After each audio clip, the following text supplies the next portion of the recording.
University တက်ဖို့တက်လိုအပ်တာအမှတ်တွေလိုပဲထင်နေရလားပြန်တွေးကြည့်ပါဦး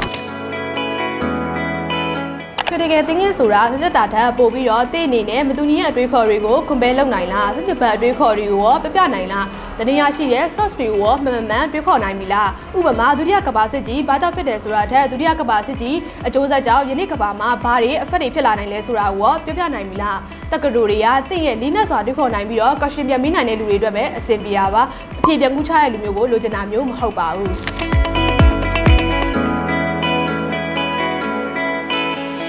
မင်းရဲ့တွေးတွေကိုစာနဲ့ပဲဖြစ်ဖြစ်စကားနဲ့ပဲဖြစ်ဖြစ်သူများနားလည်အောင်ရှင်းပြတတ်နိုင်လားတက္ကသိုလ်မှာဆိုရင်မင်းအနေနဲ့ essay တွေရေးရမယ် professor တွေကို email ပို့ရမယ် class presentation တွေလုပ်ရမယ်နောက်ပြီးရိုးရှင်းတဲ့ကိစ္စတွေဖြစ်တဲ့ research topic တွေလုပ်တာတွေဒါမှမဟုတ်မိမိရဲ့ argument ကိုခုခံပြီးပြောတာတွေအတွက် communication skill ကောင်းကောင်းရှိဖို့ကအရေးပါတယ်မင်းအနေနဲ့စကားကောင်းကောင်းပြောနိုင်မယ်စာကောင်းကောင်းရေးနိုင်မယ်ဆိုရင်သူများတွေကြားမှာထင်ပေါ်နေမှာအသေးကြပဲအထူးသဖြင့် interview တွေနဲ့ class discussion တွေမှာပေါ့တက်တူရ group project တွေ lab partner တွေအဖွဲ့လိုက် presentation တွေနဲ့ပြင်ဆင်နေရပါမင်းအနေနဲ့မတူညီတဲ့နိုင်ငံ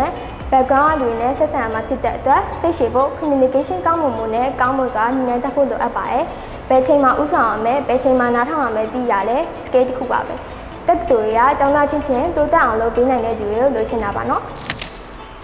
တက်တူမှာမင်းအိမ်စာတွေကိုနေတိုင်းလက်ဆင့်နေမဲ့သူမရှိပါဘူးကိုယ့်ဘာကို deadline တွေကိုမြင်အောင်လုပ်ရမယ်ကိုပိုင်တွေးခေါ်နေရမယ်။ကုညီတို့ရဲ့အခါတောင်းရမယ်။အဲ့ဒါကြောင့်မို့လို့ instruction မလို့ပဲကိုပါကိုတင်ကြားနေတဲ့လူတွေကိုနှစ်သက်ကြပါ။